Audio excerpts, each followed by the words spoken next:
이 우주는 뭘까? 나는 이 우주 속에 어떤 존재일까? 현대물리학을 알면 이러한 궁금증이 해소될 것 같았다. 그래서 이 작은 방 안에서 현대물리학을 공부했다. 현대물리학 중 가장 중요한 학문은 상대성 이론과 양자역학이다. 공부하면서 느낀 건 정말 어렵다는 거다. 이번에 알게 된 과학자 아인슈타인은 이런 어려운 물리학에 호기심을 느껴 계속되는 연구로 26살에 특수상대성 이론을 발표했다. 특수상대성 이론은 시간과 공간은 절대적인 것이 아니며 속도에 따라 상대적이라는 이론이다. 특수상대성 이론을 이해하려면 물체가 얼마나 빠르게 달리든 빛의 속도를 따라잡을 수 없다는 광속 불변의 법칙을 알아야 한다. 물체가 빛의 속도로 근접하게 달릴수록 가만히 있는 물체와 시간 지연 현상이 발생한다. 그렇게 되면 움직이지 않는 물체의 기준으로 움직이는 물체의 시간이 느리게 가는 것처럼 보인다. 한국형 온라인 공개 강좌 K무크. 특수상대성 이론의 핵심, 움직이는 물체의 시간은 느리게 간다. 이 말을 들었을 때 내 주위에도 벌어지는 현상이란 생각이 들었다.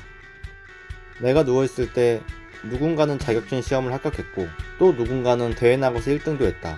내가 시험 공부를 할 때 왠지 모르게 시간이 부족했고 공부를 안 했다는 애들이 시험 시간이 부족했다는 애들이 더 점수가 높게 나왔다.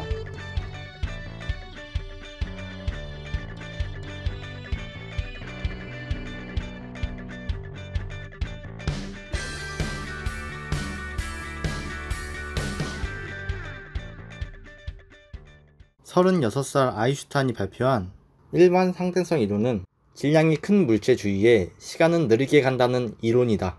질량이 큰 물체의 주변 공간은 휘어져 큰 중력이 발생한다. 빛도 휘어져 시간 지연 현상이 발생한다. 지구보다 작은 행성은 약한 중력이기에 시간은 빠르게 가고 지구보다 큰 행성은 강한 중력이기에 시간이 느리게 간다. 한국형 온라인 공개 강좌 K무크. 일반 상대성 이론의 핵심, 거대한 질량과 중력을 가진 물체의 시간은 느리게 간다. 그렇다면 나는 작은 질량의 행성이다. 한 것도 없는데 모든 게 빠르게 지나가고 있으니까. 곧 졸업이다. 많은 걱정과 고민이 생긴다. 내 앞길도 알지 못하지만 현대물리학을 알고 싶었다. 작은 존재인 내가 이 우주를 관통하는 물리학을 알면 조금은 어떻게 살아야 할지 보일 것 같았다. 그러나 역시 물리학은 많은 게 이해되지 않았다. 1927년 솔베이 회의에서 양자역학을 부정했던 아인슈타인도 나와 비슷한 느낌이 들었을 거다. 양자역학은 더 이상 쪼갤 수 없는 원자들의 세계를 연구한다. 가장 작은 원자가 입자인지 파동인지 알기 위한 실험. 우리가 원자를 눈으로 보지 않으면 입자라는 결과가 나오고 눈으로 보면 파동이라는 결과가 나온다. 양자역학의 핵심, 파동이기도 하고 입자이기도 한 원자.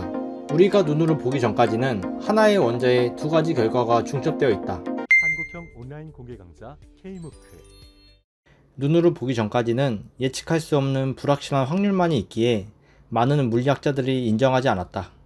리처드 파인만은 양자역학에 대해 이렇게 말했다. 그 누구도 양자역학을 이해하지 못한다고 말해도 무방합니다.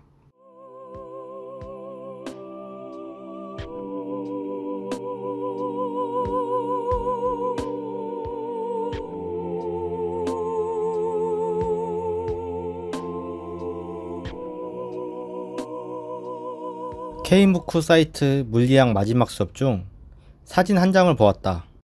저 작은 점이 지구다. 똑똑한 아인슈타인도 생각만은 나도 다 작은 점 하나에 살고 있다. 실패를 해도 성공을 해도 우주에서는 아주 사소한 찰나다. 작은 찰나를 살면서 난 왜 이리 생각만으로 보내고 있을까? 물리학을 공부했다. 우주를 다 알지는 못했지만 물리학을 통해 내 삶을 보려고 노력했다. 그리고 아주 조금이지만 커다란 우주 속에 나는 여유를 가지고 살아가도 된다는 생각이 들었다. 누구나 아인슈타인처럼 똑똑하진 않는다. 하지만 아인슈타인이 물리학의 재미를 느껴 공부하는 것처럼 나도 새로운 걸 배우고 공부하는 재미를 살면서 하나하나 찾아간다면 작은 지구, 작은 찰나인 내 인생에서 무언가를 이루지 않을까 생각된다.